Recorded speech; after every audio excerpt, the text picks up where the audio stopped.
Today is it's not hyperbole to suggest a very solemn moment. Today, the Supreme Court of the United States expressly took away a constitutional right from the American people that it had already recognized. They didn't limit it, they simply took it away. That's never been done to a right so important to so many Americans. But they did it. It's a sad day for the court and for the country. 50 years ago, Roe v. Wade was decided and has been the law of the land since then. This landmark case protected women's right to choose, her right to make intensely personal decisions with her doctor, free from the interference of politics. It reaffirmed basic principles of equality and the power to control their own destiny. And it reinforced a fundamental right of privacy, a right of each of us to choose how to live our lives. Now, with Roe gone, let's be very clear. The health and life of women in this nation are now at risk. As chairman and ranking member of the Senate Judiciary Committee, as vice president and now as president of the United States, I've studied this case carefully. I've overseen more Supreme Court confirmations than anyone today, where this case was always discussed. I believe Roe v. Wade was the correct decision as a matter of constitutional law and application of the fundamental right to privacy and liberty in matters of family and personal autonomy. It was a decision on a complex matter that drew a careful balance between a woman's right to choose earlier in her pregnancy and the state's ability to regulate later in her pregnancy. A decision with broad national consensus that most Americans.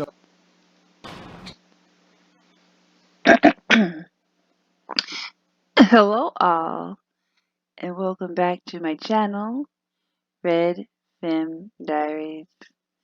Hi all. Please excuse me. You guys may have noticed I've been away for a little while. Don't worry, we're going to get into the content really quickly. Just a little bit of side work here.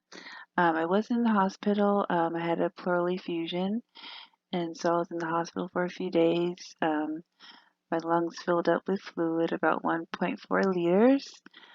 They say like 1.5 liters and above, that my lung could have collapsed. But praise be to the Lord, my lung did not collapse. They were able to remove the fluid. I stayed for a couple days, and now I'm back home. Tomorrow I go in for another chest X-ray. I'm still having some some difficulty breathing, but they will put a permanent stent in so that I can release fluid from my lungs. I understand clearly what that means. Um, um, Mine was caused by, an end-stage cancer.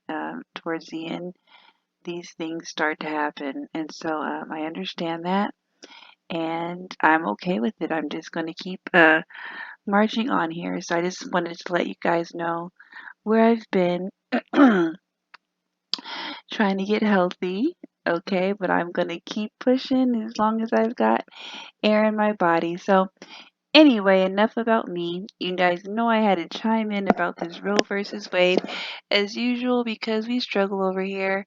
I'm a day late and a dollar short, but that's okay. I'm here. So, I'm gonna try to condense this. I don't want to talk too long. I always say that. Um, But I want to touch on different aspects of this Roe versus Wade decision. There's political aspects, there's moral, religious, um, there's emotional aspects. There's so many different things that this can be looked at. And as you guys know, the way my mind works, I cannot help it. I always look at things in a logical perspective.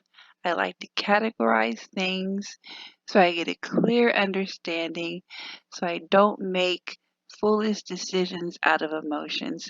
So we're going to start right here with what Mr. Joe Biden says. It's just hard for me to say my president. I just can't get it out of my mouth, considering I feel that election was stolen. So, Mr. Biden here.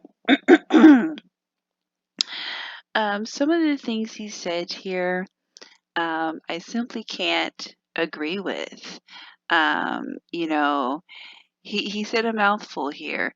What I want to talk about right now is what people are not realizing that what this decision is. They're making it sound like this Roe versus Wade being overturned means that no one can get abortions anywhere. Abortions are illegal across the nation. No one can get an abortion. It's horrible. Um, there's no rights for women, and that's completely untrue. Basically, what the Roe versus Wade decision did, it took the power from the federal government and it put it into the hands of the states, which is what it should have been from the beginning. The federal government has no place in dictating whether or not women should have access to abortions. So it's directly from the 10th Amendment, and I'm going to read just a bit of it here. And it says, the 10th Amendment states that powers not granted to the federal government belong to the state or to the people. Amendment, excuse me, Amendment 10 is perhaps the simplest amendment of all 27 and the most straightforward of the first 10 amendments in the Bill of Rights. So what is the 10th Amendment? The 10th Amendment simply says that any powers that are not mentioned in the Constitution as belonging to the government belong to the states themselves. So let's dig a little deeper in that. So, what power does the federal government actually hold? I'm being really simple here, people. The three main purposes of the federal government. A government's basic functions are providing leadership, maintaining order, providing public services, providing national security, providing economic security, and providing economic assistance. Okay? Now, as far as the state governments, the main functions of the state, so long as their laws do not contradict national laws, state governments can prescribe policies on commerce, taxation, healthcare, education, and many other issues within their state. Notably, both the state and the federal government have the power to tax, make and enforce laws, charter banks, and borrow money. Essentially, what this overturn did was it took the power out of the federal government's hands to allow abortions, which is a medical procedure, and that gave that power to the states. So, we the people, excuse me, the United States is a big, grand country broken up into 50 states, okay? So the way our government works is some powers have to be given to the states and then down locally. The people of a particular state are the ones that decide what they want for their state. Some states may decide we do not want abortion at all. Some may decide that they do under certain circumstances. And there may be some states that go all out and will take abortion however it is. So all this crying and yelling and throwing fits is kind of silly because it's like they didn't like really read. This isn't the end of abortion. It's just giving the power to the states, which is closer to giving the power to the people and not to the government. We're going to go on a little bit further because one thing I find interesting in this debate, you hear a whole lot of screaming about women's rights and, their body, their choice and autonomy and all these things. I find that quite funny. So we are going to go to our next video.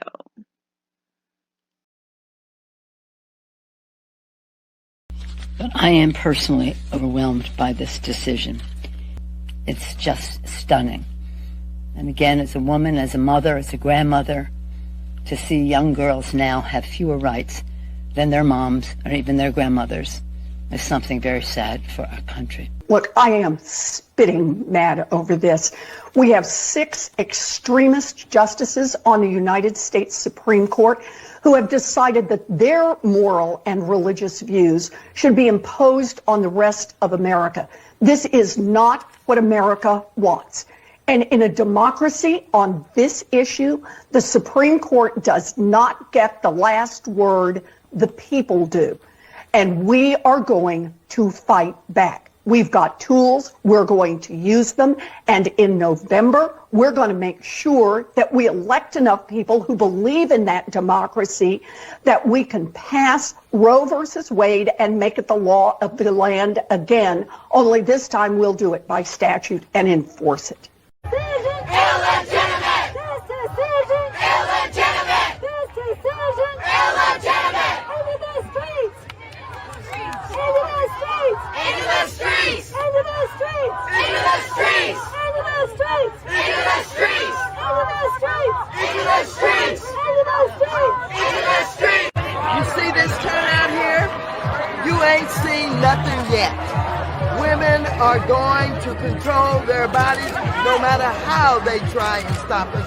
The hell with the Supreme Court. We will defy them.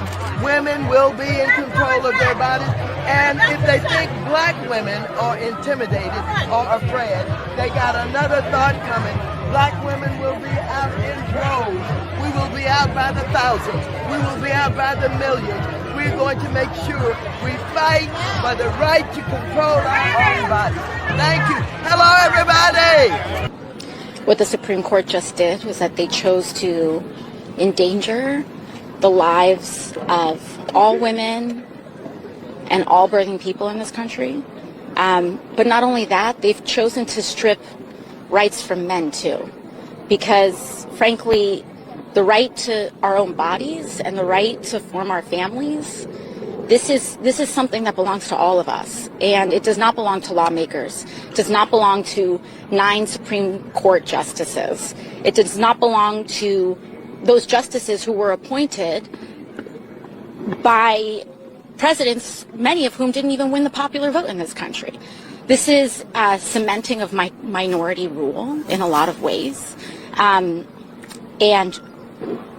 we're going to have to fight a long road to get it back, but we're not. People today, what stage during a pregnancy do you think it's okay to have abortions? First, second, or third trimester? What do you guys think? Bullshit. Hi, this is Matt Miller with the Daily Call of the News Foundation. Today we're asking college students what trimester are they okay with a woman having an abortion. We're going to show them the ultrasound of the trimester that they say and see if it changes their minds. Let's go see what they have to say. At what point during a pregnancy do you think a woman should be able to attain an abortion? When do you think? At what point? I think First, second, or third trimester? I think she should be able to get it whenever she wants. I think any trimester, honestly. Up through the third trimester? Yep. Anytime, as long as it's medically necessary. So if it's just a matter of convenience, you're not okay with that? I am, but it depends. I think it's the woman's choice. All the way through? So birth? Yeah. Second trimester? Okay, what about you? I'll say third. Up until the third trimester? Okay, so why do you draw the line there? I think I would say that after the third is probably almost almost fully formed, so it's probably the best not to. Any time that it's safe for the person who's getting the abortion. Okay, so up until birth? Don't know anything about abortions. Like, if that's safe, if you can, then go for it. Like, try and have it early, but like, if it really comes down to it, like, you can do what you want with your body. I feel like you should ask a woman. You shouldn't ask me. Why? You can have an opinion. I feel like you're just gonna make me look stupid on the what's it called in your clip. How far along into a pregnancy do you think it's okay for a woman to abort her baby? Oh, I don't know. Probably depends on the circumstances. What if you're dating someone, she got pregnant? If I was dating someone, she got pregnant, we wouldn't do that. Yeah. Okay. But why? Why? I wouldn't even put myself in that situation in the first place. Do you guys know what a second or third trimester baby looks like? Have you ever seen like an ultrasound? All right, so we actually have those right here. This is a second trimester baby inside a mother's womb. So you said you're okay with aborting something that looks like that. Does seeing it change your mind at all? Yeah. Yep. It does? Why does it change your mind? It's more developed than I thought it would be. So this is a third trimester baby. Does that change your mind seeing it? Nah. You're holding strong in third trimester? Yeah. It's about what you want. Like, What I want. what any woman wants to do. If she doesn't want a kid, she doesn't have to have a kid. But if she's already given birth, then you give it up for adoption. You don't kill a born child. No, I see why you think that's funny, because it's a born child, right? Have you ever seen an ultrasound of a baby in the third trimester? I have, yes. I don't know, I feel like when it's in child at that point, it's the mother who is more in control and more in demand. I feel like the baby is just, I don't know why. I just feel like that's when life begins. Have you actually ever seen a third trimester ultrasound? I have, yeah. So does seeing it like in front of you change your mind at all? Like does the visual of that? Actually, we have some ultrasounds right here. So that's a third trimester baby. What do you think? Does seeing it change your mind at all, or does that evoke any kind of feeling? No. No. No. Still abort it just fine. Yeah, I still, believe in a woman's choice, and I think that baby still isn't alive, so.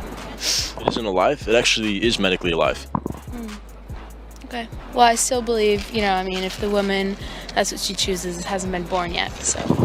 Okay, so once it exits the mother's womb, once it's in a different location, that kind of defines whether it's alive or not? Yeah, for me, that's where I draw the line morally. Okay. So you're okay with aborting third trimester babies. Have you ever seen an ultrasound of a third trimester baby? Yeah. Okay, so does seeing one, like, in front of you actually change, like, does it change your mind at all? Like, seeing how developed it is in the third trimester? No.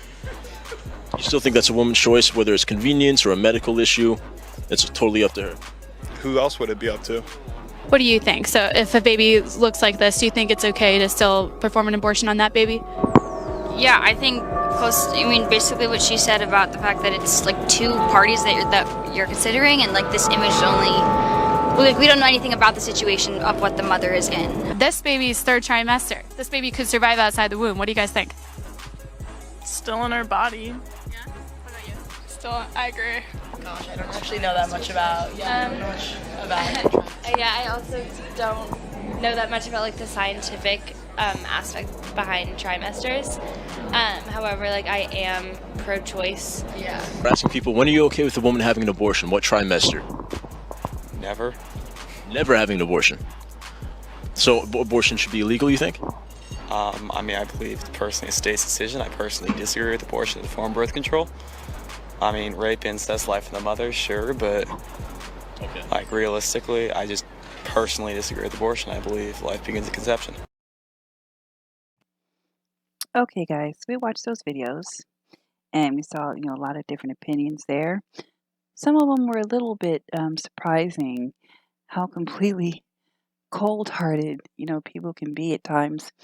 I'm going to make my argument, or should I say, my opinion, really brief here. I really like to go off of common sense, and one of the biggest arguments against, this Roe versus Wade turnaround is they always yell, "My body, my choice," is what the women feel, and they feel like it's their body, they're pregnant, and they should have the right to abort a baby if they want to.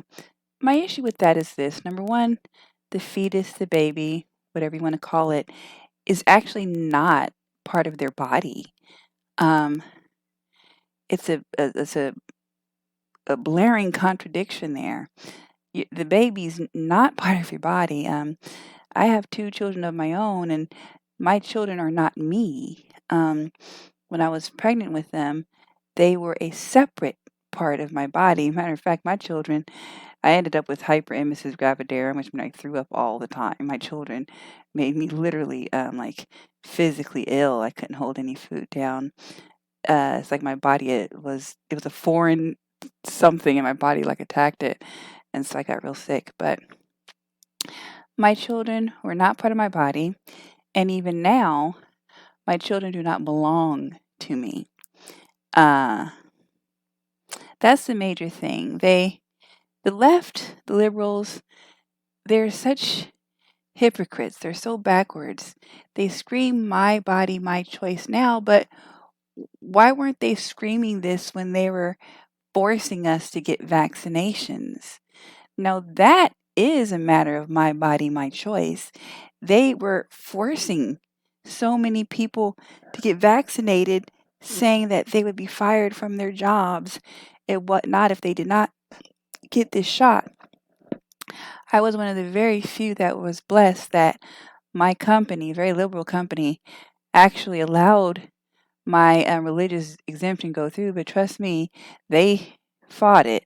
I had to turn it into, I think, 3 different attempts before they finally accepted it because they kept saying, not enough information, not enough information.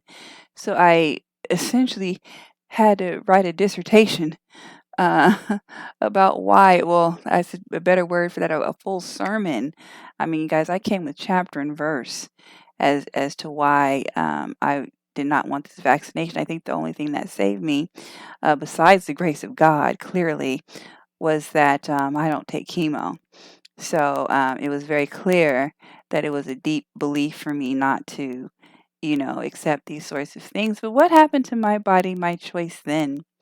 And one of the interesting things I saw in the video with the politicians, they kept talking about it's a women's health matter. And in the videos that I'm going to show after I speak here, we're going to say there's a lot of bad effects to abortions as well that can negatively affect women's health.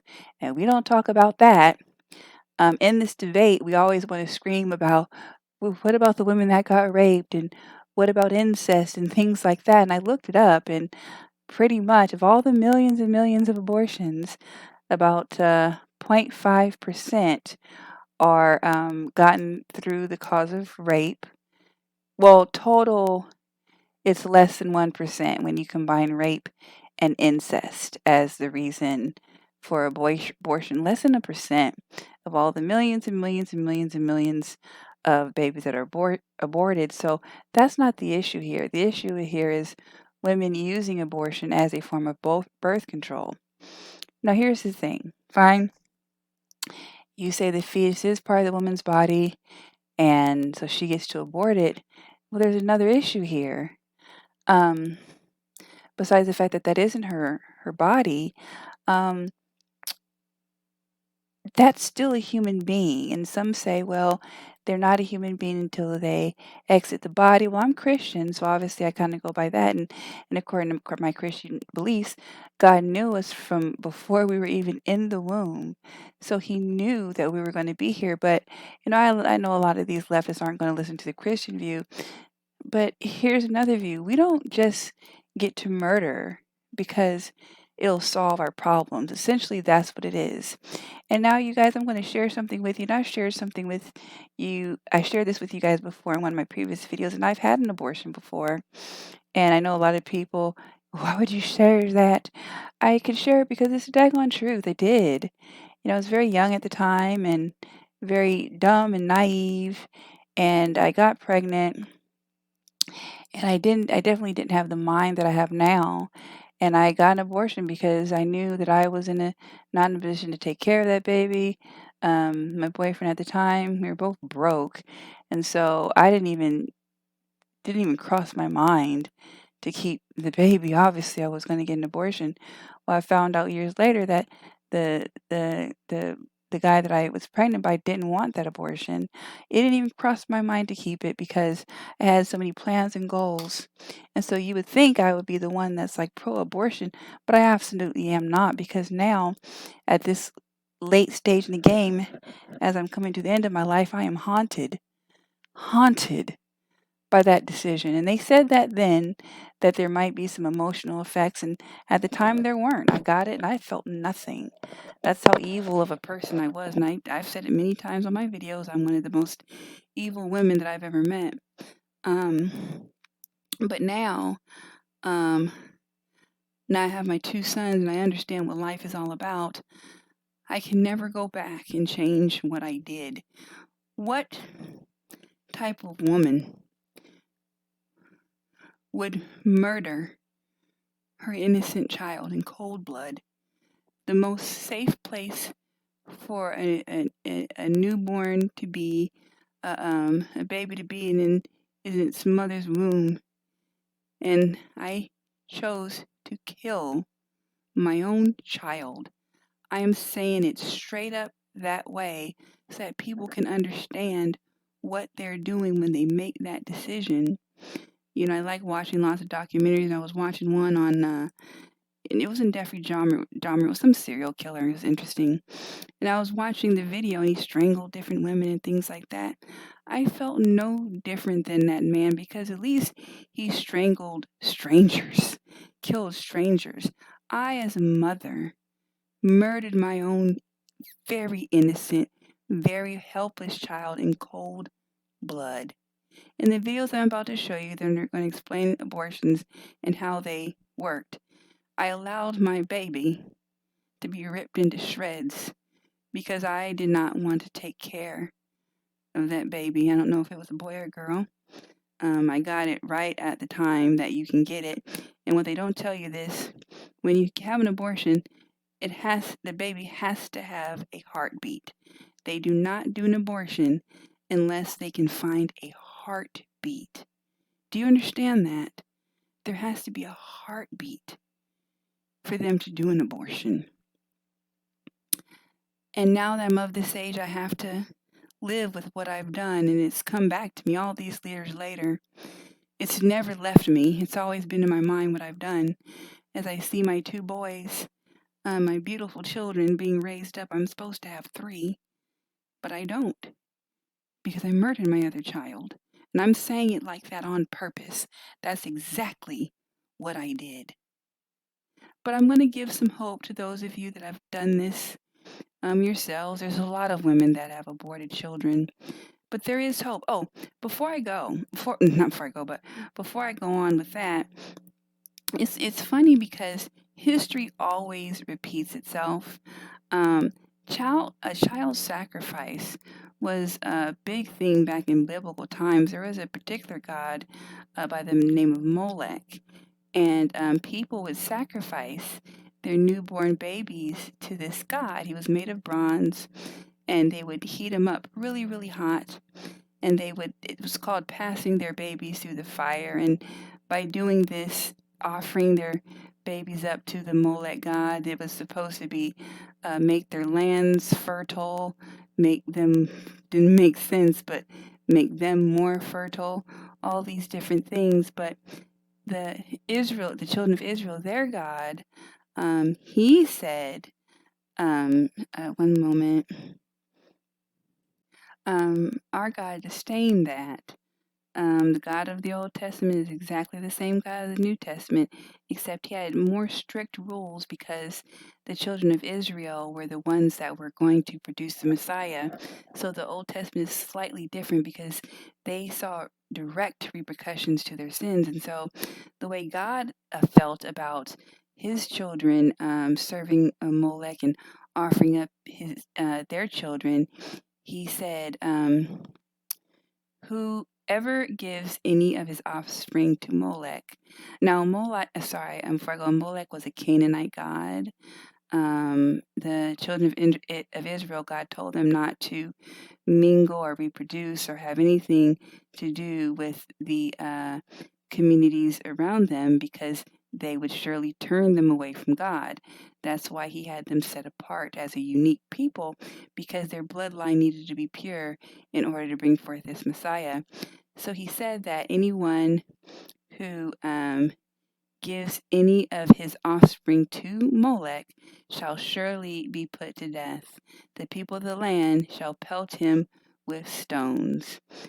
So our God did not believe in offering up your children to Molech. He did put a test to Abraham to see if Abraham was willing to do that to serve him, but he never allowed that, and he doesn't require us to give up our sons. As a matter of fact, in different parts of the Bible, there was portions where your child could have been killed, like the Passover, but he provided us provision in a way to not have that.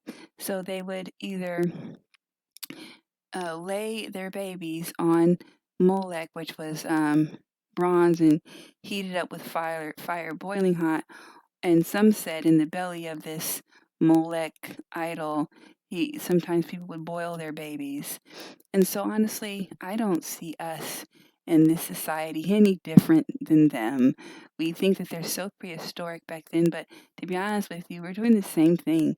And when you see these next videos coming up and you see how horrific and grotesque it is, how abortion's taking place, you will see that we are just as much barbarians and heartless as they were then. Just because it's a newborn or just because the baby hasn't been born yet doesn't mean it's any less cruel. So the way the left goes, they've really controlled so much of what we can see online, to where nowadays if you Google abortion, years ago I was able to pull up this horrific videos. One video where I just saw just tons of newborn parts, arms, legs, their heads, their torsos, just piles of them, and that they would either just throw them out or some were given because they wanted, what do you call those cells? The stem cells from them, but just tons of little tiny body parts that were sucked up. But I did find these two videos. These are the closest that I could find. They're graphic, but it's not going to show you anything. But I just want you to see what's happening when a woman decides to abort her baby. And before I show that, for those of you that have aborted your babies, it's not over for you, because we actually serve a good God. And so scripture says in John chapter 3, verse 16, "For God so loved the world that he gave his only begotten Son, that whosoever believeth in him should not perish, but have everlasting life." Today, I'm giving you this invitation to accept Jesus Christ as your personal Lord and Savior. It doesn't matter if you've had one abortion, if you've had 10 abortions. Doesn't matter if you haven't had any abortions at all. We are all sinners and fall short of the glory of God. We all need a Savior. All you have to do is confess and believe that Jesus is the Son of God, who died on the cross for your sins and was raised from the dead on the third day. Repent of your sins, which means to ask for forgiveness and turn away, and then be baptized for the remission of sins. Now, before we play this last video, I'll give my ending now. Please like this video, share this video, and subscribe to my channel. This is Red Femme Diaries. Goodbye. And as I said before, if you can stomach it, these last couple of videos are going to be about the way the abortion is done in this day and age. Thank you, and we'll see you next time.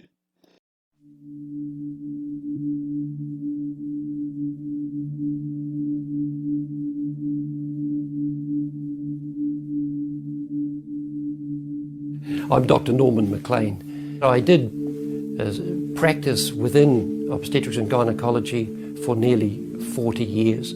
I've done in the area of maybe 8,000 births. That would include maybe 2,000 caesarean sections. I have performed abortions early in my career. Over that time, I would have certainly done between 100 and 200 terminations of pregnancy. So I know about the technique. Today, I'm going to describe a first trimester surgical abortion, otherwise called a suction D&C dilatation and curettage. This is the most frequently performed abortion technique and is typically performed between 5 and 13 weeks of pregnancy.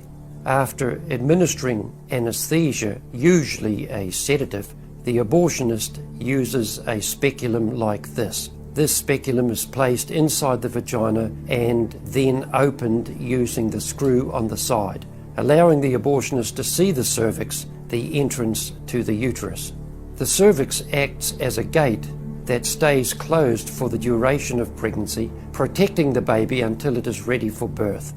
The abortionist uses a series of metal rods called dilators like these, which increase in thickness and diameter, and the abortionist inserts them into the cervix progressively to dilate it, gaining access to the inside of the uterus where the baby resides. At this stage of pregnancy, the baby has a heartbeat, fingers, arms and legs, but its bones are still weak and fragile. After the cervix is dilated, the abortionist will insert a suction catheter similar to this. This is a clear plastic catheter, firm, which has a hole through which the contents of the uterus are sucked, and these contents are dragged down and into either a syringe of this nature, a plastic syringe which can exert considerable force, or connected to a vacuum extractor, a mechanical electrical vacuum extractor. The suction machine has a force 10 to 20 times more powerful than the usual household vacuum cleaner. And using this technique, the baby is rapidly torn apart by the force of the suction and squeezed through the tubing, down the suction tube into the syringe or vacuum machine. Following the baby, the placenta is sucked out of the womb. Because the procedure is blind, that is, the abortionist is simply feeling what he is doing within the womb. One of the common problems is getting everything out, so that it's not unusual for parts of the baby to remain within the womb and parts of the placenta, which feed the baby, remain within the womb. This can lead to ongoing bleeding and infection. And in an attempt to prevent this, the abortionist will use a curette to scrape the lining of the uterus. A curette is basically a long-handled curved blade. Once the uterus is empty, the speculum is removed and the abortion is complete. The risks of suction D&C include damage to the organs, for example, perforation of the uterus or laceration of the cervix. Potentially, injury can occur to the intestines, the bladder, or nearby blood vessels.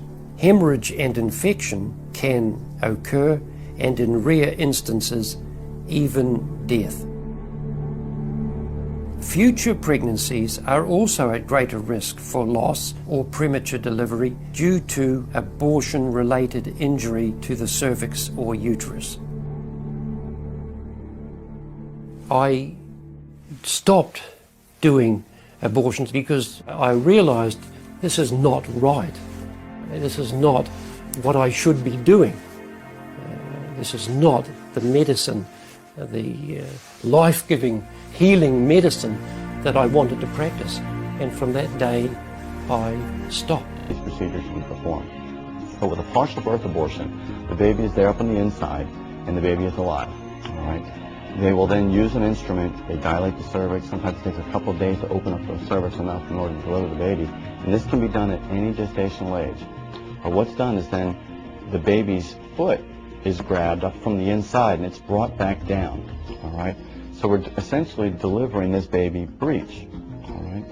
And when the first foot is brought down, the baby is still alive. They then reach up and they'll deliver the second foot and the second leg. Now they have a good grip on the baby, and baby's alive, and baby's moving around. Then they'll put a little bit of traction on. They'll start to bring the baby down a little bit more. And as they're bringing the baby down more, the arms start to come into view. And they'll reach up with one finger. They'll grab the right arm. They'll sweep it down, and they'll deliver the right arm. Then they'll rotate the baby around, and they'll deliver the left arm. Now at this point, 90% of the baby is on the outside. The baby has already completely left the womb and is beyond the cervix, and it's just the baby's head that's sitting there still in the vagina.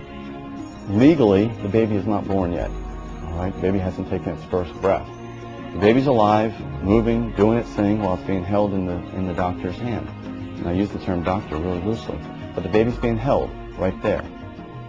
But what they need to do now is they need to, do the abortion procedure. They need to kill the baby. And the way they do that, it's one of the more common ways, is they'll use a pair of scissors like this. Now, you remember from your biology class, remember the foramen magnum, that hole in the base of the skull where your spinal cord comes down from the brain into the back, into the spine?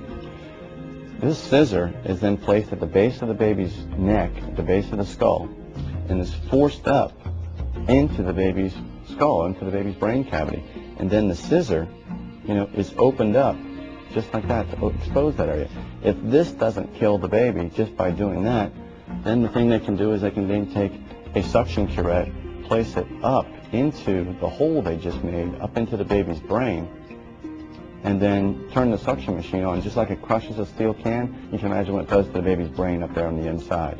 Once they've done that and they've killed the baby, which now of course stops moving, then they'll deliver the rest of the baby, dead. But that's when you hear partial birth abortion. There's no way that part of the procedure, yes, there are some reasons where we need to deliver babies early. When moms are sick, and the only way we're going to get mom better is by delivering the babies early. But to deliver the legs, the belly, the chest, and both arms of this baby, and then kill the baby at that point, how does killing the baby at that last second protect the mom at all? It doesn't. It's just a way of being able to justify in somebody's head killing babies at any gestational age, whether it's the first trimester, the second trimester, or the third trimester.